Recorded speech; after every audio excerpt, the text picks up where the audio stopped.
शायद कोई ख्वाहिश रोती रहती है, शायद कोई ख्वाहिश रोती रहती है, मेरे अंदर बारिश होती रहती है। नमस्कार साथियों, बारिशों के मौसम में आपने बॉलीवुड के गाने तो अवश्य सुने होंगे। एक दो गाने मैं भी सुना देता हूँ। घोड़े जैसी चाल, हाथी जैसी दम, ओ सावन राजा कहाँ से आए। बरसती बारिशों के बूंदों को पाकर प्रकृति का हर सजीव मदमस्त हो जाता है। बूंदों की संगीतमय ध्वनि एक अलग शांति देती है मन को। क्या आपने कभी सोचा है कि ये बारिश होती क्यों है और कैसे है? आज की वीडियो में हम यही जानने का प्रयास करेंगे कि बारिश होती कैसे है। आप जानते हैं कि हमारी जो पृथ्वी है, सौरमंडल का सबसे अद्वितीय ग्रह है। हमारी पृथ्वी के चारों ओर वायु का एक आवरण है, जिसे वायुमंडल कहते हैं। आपने इसे प्राइमरी स्कूल में पढ़ा होगा। और वायुमंडल के जो संगठक तत्व हैं उसे भी जाना होगा। उसे एक बार देख लीजिए। हमारा जो नीला ग्रह है, हमारी पृथ्वी, इसका 71% भाग पानी से घिरा हुआ है। ये भी बात आप जानते होंगे। और यही जो जलमंडल है, 71% पानी वाला जो भूभाग है, यहीं से शुरू होती है बारिश की कहानी। गर्मी को तो जानते हैं ना आप, उष्मा, हीट। हाँ, गर्मी के मौसम में स्थल भाग और समुद्र वाला भाग दोनों गर्म होता है।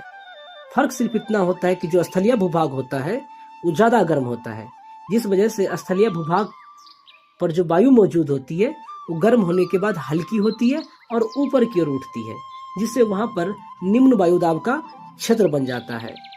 जबकि समुद्र में ऐसा नहीं होता। समुद्र में वायुदाब स्थलीय वायुदाब की अपेक्षा अधिक होता है, जिस वजह से समुद्र की तरफ से स्थलीय भूभाग की ओर हवाएं चलती है। और ये सिर्फ हवाएं ही नहीं चलती, उन हवाओं के साथ में समुद्र के पानी की बूंदें जो होती है जलवाष्प के रूप में स्थलीय भूभाग की ओर आती है और वायुमंडल के जो डस्ट पार्टिकल होते हैं उसे पकड़ लेते हैं और वहीं पर बूंदें आपस में संघनित होकर के बरसना शुरू कर देती है। समुद्र की तरफ से चलने वाली जो हवाएं होती है उसे समुद्री समीर कहते हैं। और ये अपने साथ में जल की बूंदों को लाती है और वायुमंडल में मौजूद जो धूलकण होते हैं उसके आसपास संघनित होकर के बरसना शुरू कर देते हैं, जिसे आप वर्षा कहते हैं। जबकि जाड़े के मौसम में स्थलीय भूभाग से समुद्री क्षेत्र की ओर स्थलीय समीर चलती है, जिससे तटीय भूभाग का जो तापमान है वो संतुलित होता है। एक जैसा ही टेम्परेचर देखने को मिलता है।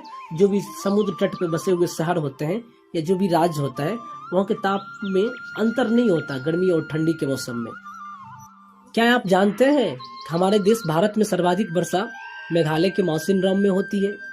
भारत में होने वाली जो अधिकतर वर्षा होती है वो दक्षिण पश्चिम मानसून की वजह से होती है।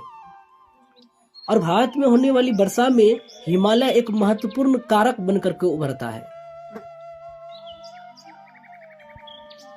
और जब ये मानसून वापस लौटती है समुद्रों की तरफ, उसे हम मानसून का निवर्तन या मानसून का लौटना भी कहते हैं।